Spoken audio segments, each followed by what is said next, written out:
Thank you so much, everybody. Good evening. An absolute honor and pleasure to be here, and to be the first speaker, by default is a great honor. So let me start quickly. Good evening, ladies and gentlemen, and may I seize this opportunity to wish you all a happy International Month of the Woman.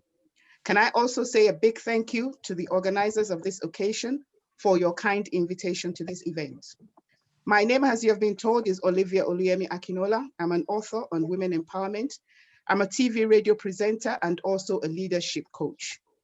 The theme for this presentation is #ChooseToChallenge, with the focus that I've been told on women leadership at this COVID time. It's an absolute honor, Margaret, for this invitation. What is leadership, you might ask? Leadership has many definitions, but the most simple and robust of them all is that a leader is a person who influences a group of people towards a common achievement or a goal. Leadership is not a title or designation, so at some point in time, all of us will be leaders in our spheres of influence.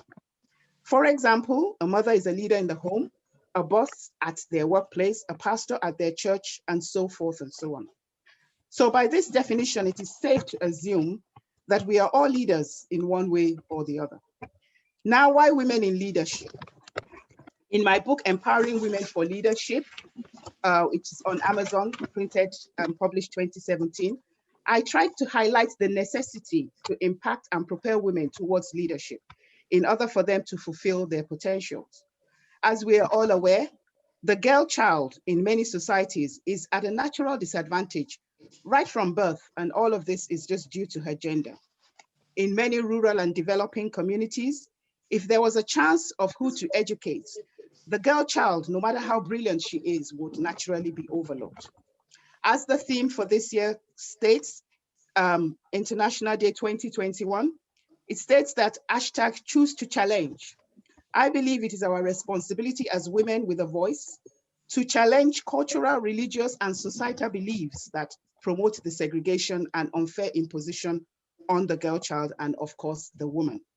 There is no time like now to advocate for equality and inclusion in women globally.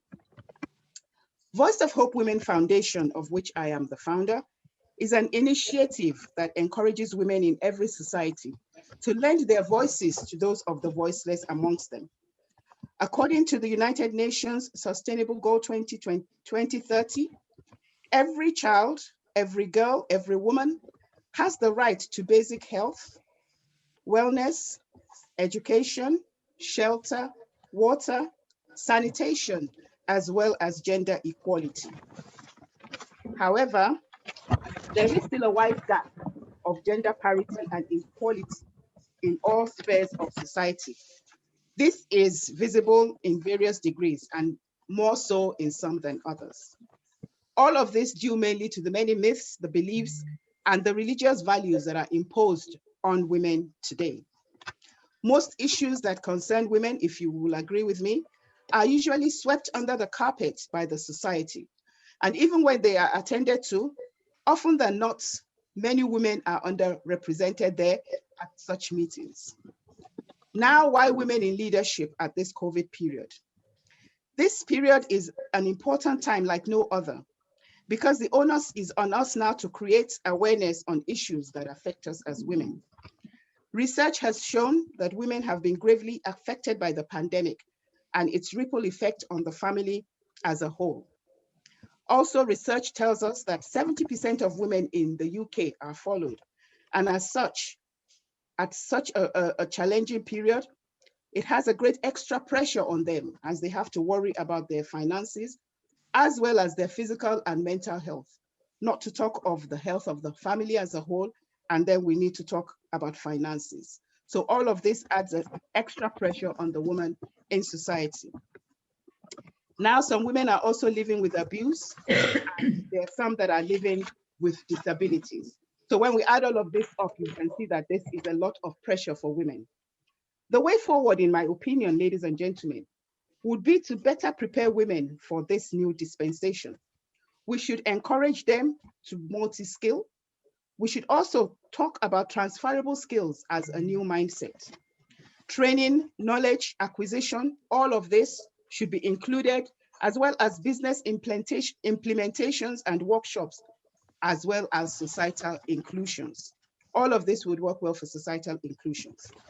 For those of us women who have a voice in the workplace, we must also raise the issues around reduction in gender pay gaps, and as well as more affordable, reliable, and more accessible childcare arrangements to ease women back into the workplace after giving birth.